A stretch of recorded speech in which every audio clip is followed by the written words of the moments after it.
Ash was the real masterstroke, I think, in that he was completely... That was a one-off, wasn't it? That's the first time, you know, you have corporate paranoia, right? That in there you've got a suit on the ship. The difference is the suit is a robot, is a humanoid. So when Ash suddenly became peculiar, he goes peculiar on Sigourney. And he says, I can explain everything when he's over her shoulder in the mother's womb. And she suddenly is spooked by him and realizes he's not what he seems to be. Then he goes strange, and he has the sweat, the milk here. And then he has to goes at it. And I always thought that was interesting, that do humanoids have sexual urges? You know, what would be nice is that this is the closest he ever gets to a sexual relationship.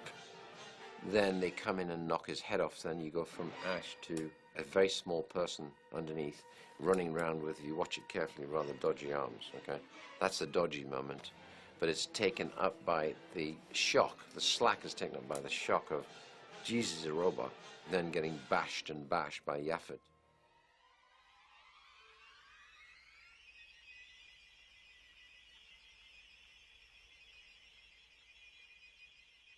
And then you've got Ian with his head stuck to the table, lying in a sea of milk and caviar and pasta and glass marbles. I thought the glass marbles were great. They're like memory, clear glass marbles. And poor Ian had to, every time I'd do a take, I'd give him, he hated milk as well, I'd give him a little bit of milk. So he'd say, ready? And then he'd start to talk. And then we then grizzled it up afterwards, gave it a little bit of effervescence on sound. All other priorities rescinded. And then incineration. Then it becomes really scary, because he says, that's a great speech. That speech came later, which I think Hill and Guyler had to write. We had to write that Ash is saying it's indestructible. You have my sympathies. Yeah, the head's like that, and then you cut in like. But I thought the head was very beautifully articulated, but I think something went wrong in the drying process. And I think, you know, they've changed the level and quality of latexes today, but in those days it shrunk. And he said it shrunk. I said, because he took a head cast, how could it not look like Ian? He said it shrank. I said, oh, God, you want to come back and redo it? No, we couldn't. So we had to get on with it. There was no coming back on that kind of budget. You got to keep going. At the end of the first week of shooting, I asked to look at some dailies, and Gordon Carroll said, "You're not allowed to come to dailies." I said, "What do you mean?" He said, "Those are privileged." I said, "Gordon," I said, "surely if anyone has a right to look at dailies, it's me." On his picture, Gordon said, "Sue me." Right, Gordon did a much simpler thing than suing him. I went up in the projection booth with the projectionist. I stood and I looked. And I looked, and I saw it, and I was impressed. I was pleased. I said, "Oh, yeah." I said, "That looks good." And for the first time, I began to see the value of getting a director whose focus was so strongly on the photographic look of a film. I think pretty soon we all knew, you only got to see the dailies, etc., to know that something, you know, quite special is happening. Morning, Captain.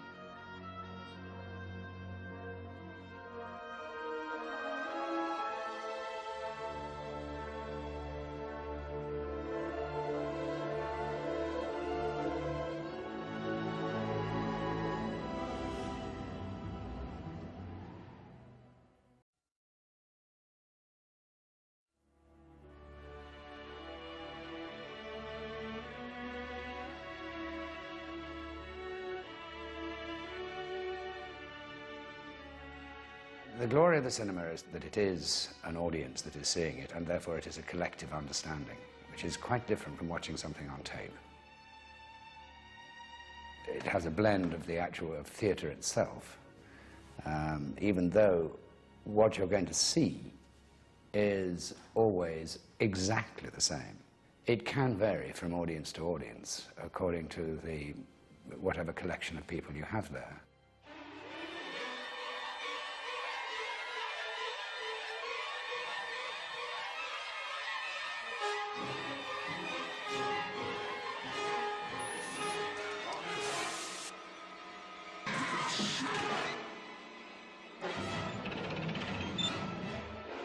The first screening of the movie, which ran, I think, about 4 hours long, from a 78-page screenplay.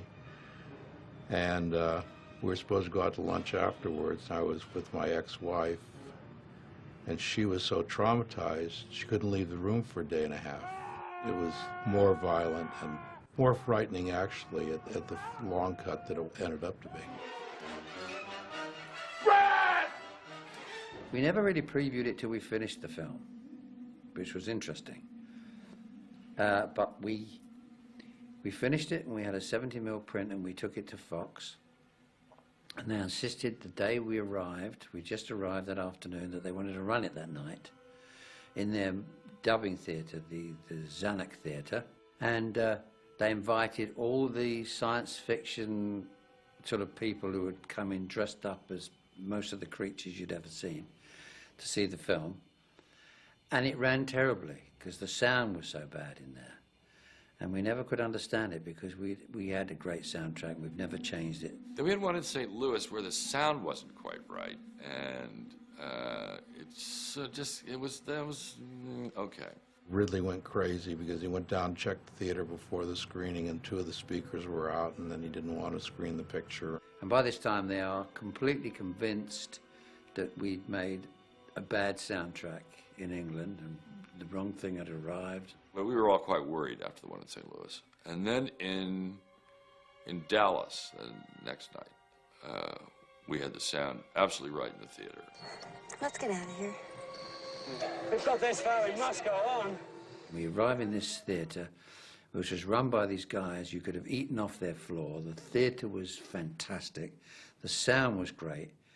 It was the most incredible preview I've ever been in.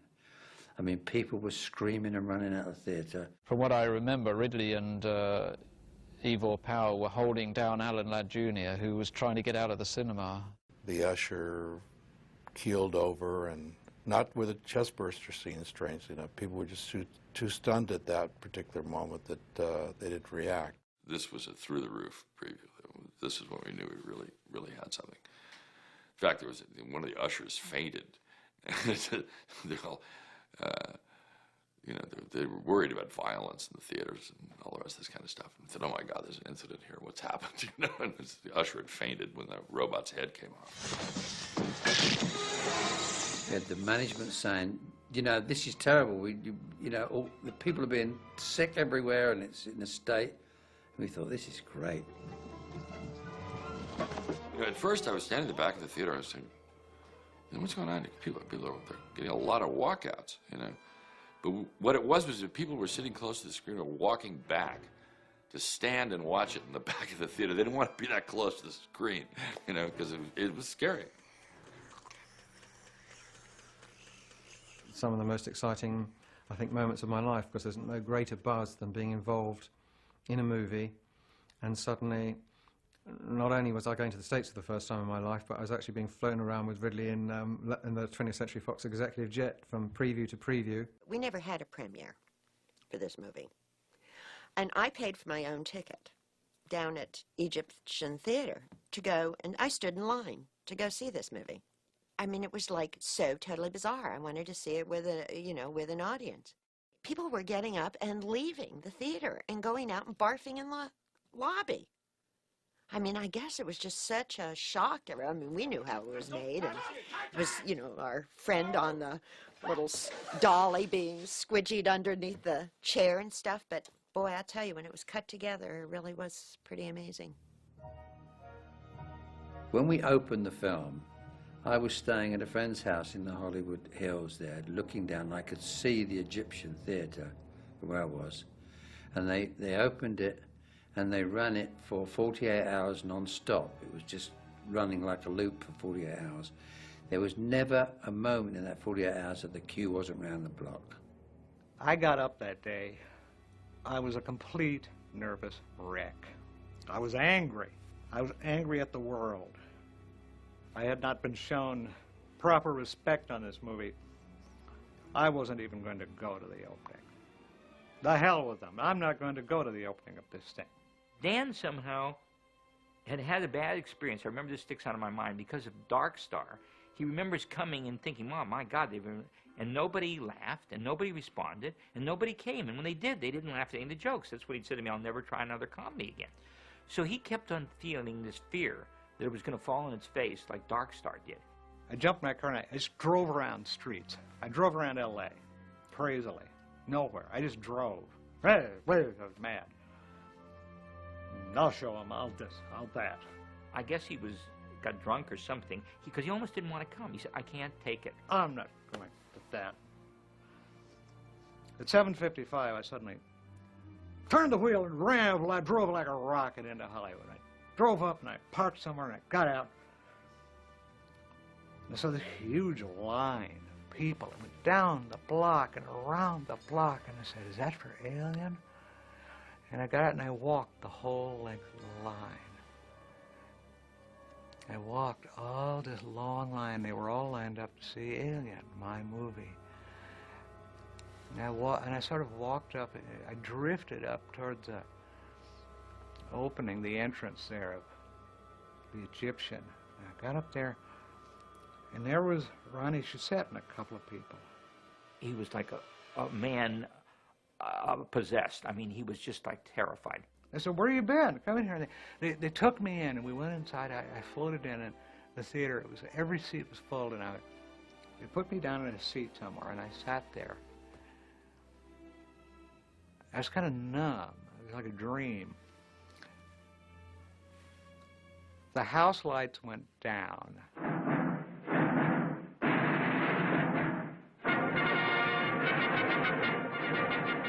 The 20th Century Fox logo came up, and the whole audience cheered. Yay! And we heard these tremendous shrieks and cheers and applause.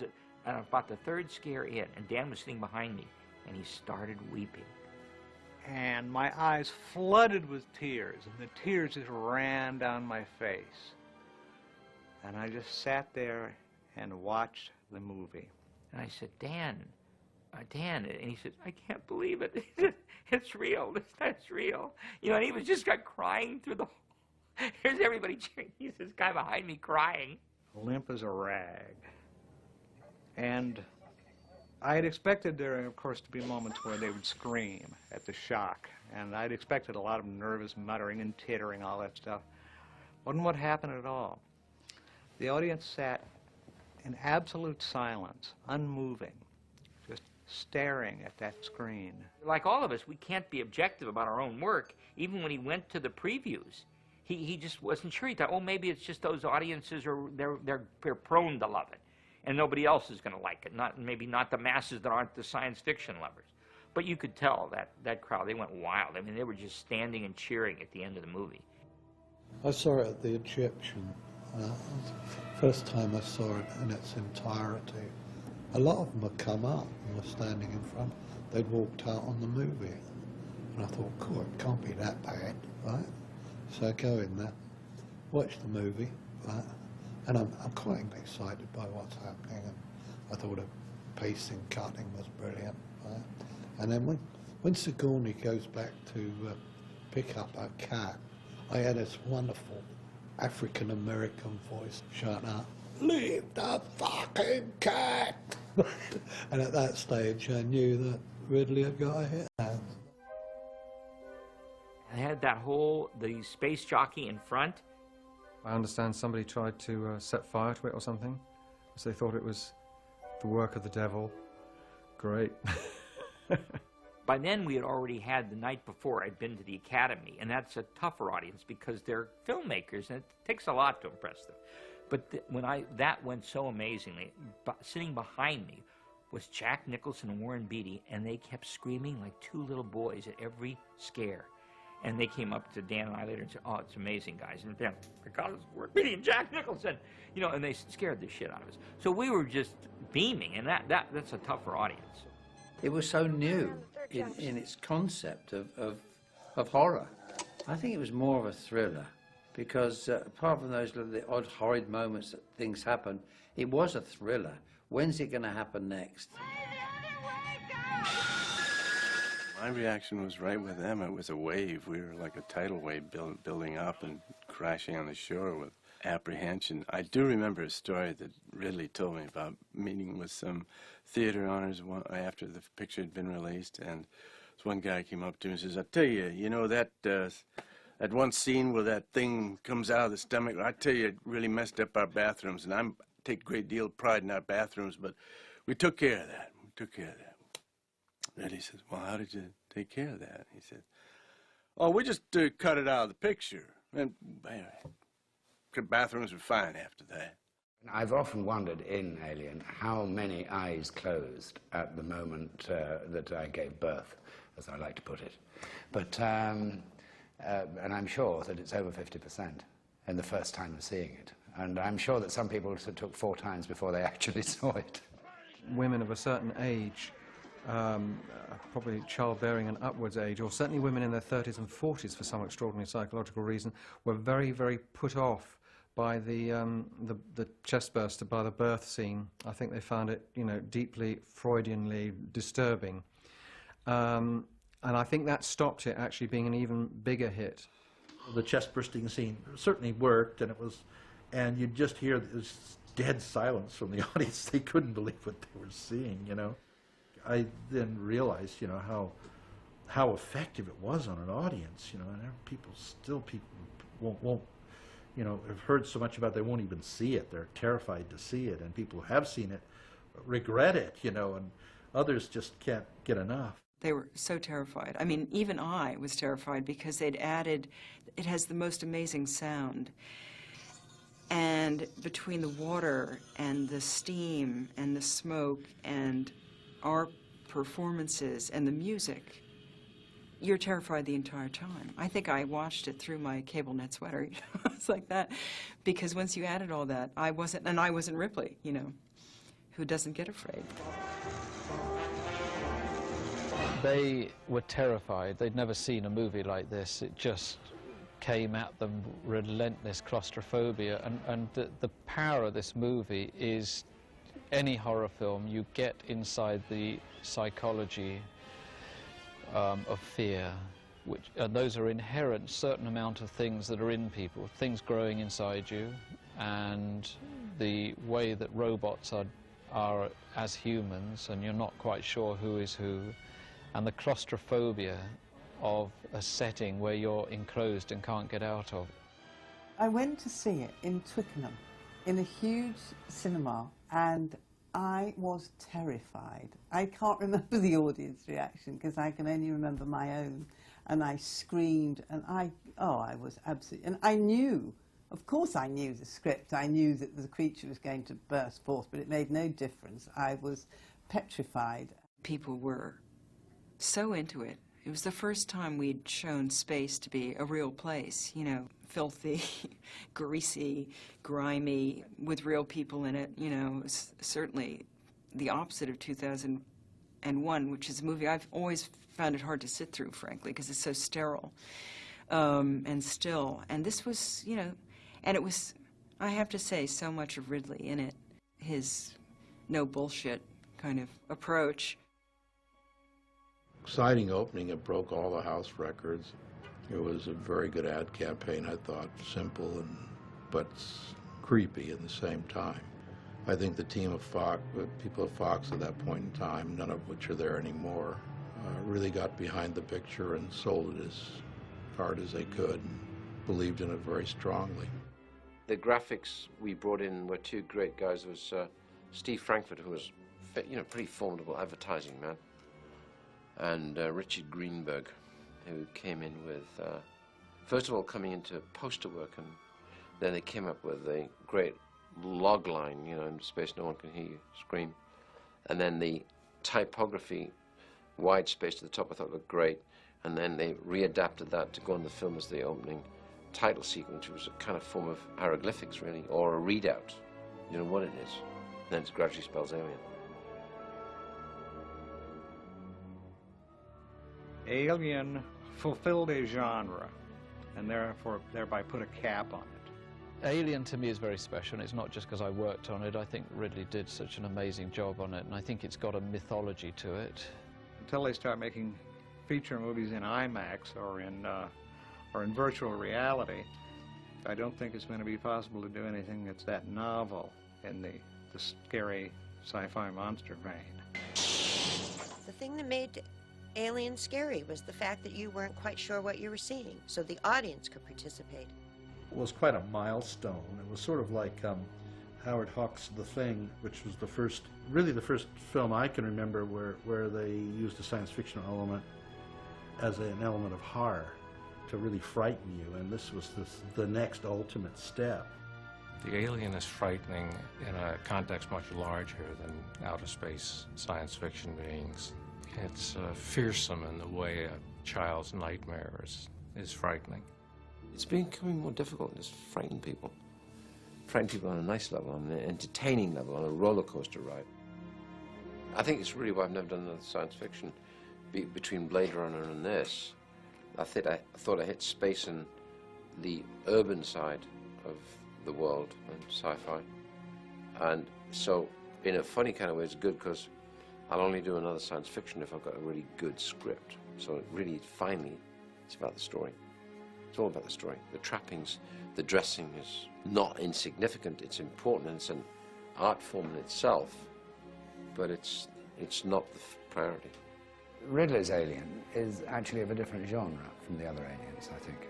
How can one put it? It's a sort of realistic approach, as I say, a logical approach using a thriller format, which I think was terrifically successful. And I think you can follow the whole possibility of that, particularly as more and more we know about our universe and so on, the more possible it becomes all the time.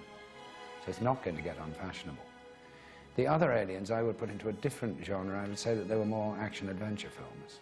It's one of the great franchises that we have in today's cinema, and I think it would be not very hard and not very difficult to turn it back into where it came from. I would go back to the roots of where the first one was, which is the scary monster in the dark. That is it going to jump out on you? Is it going to get you? I would have gone before, because that's what I find interesting. I want to know who that space jockey is. Well, you know, what are the aliens doing in the silo? Are they armaments? Are they shipping them somewhere? All that, and I think that, for me, is fascinating. I mean, that's what we're meant to do. You can, you know, end it and bash it on the head and bury it, but I think you can just as easily invent the end of one, the beginning of another.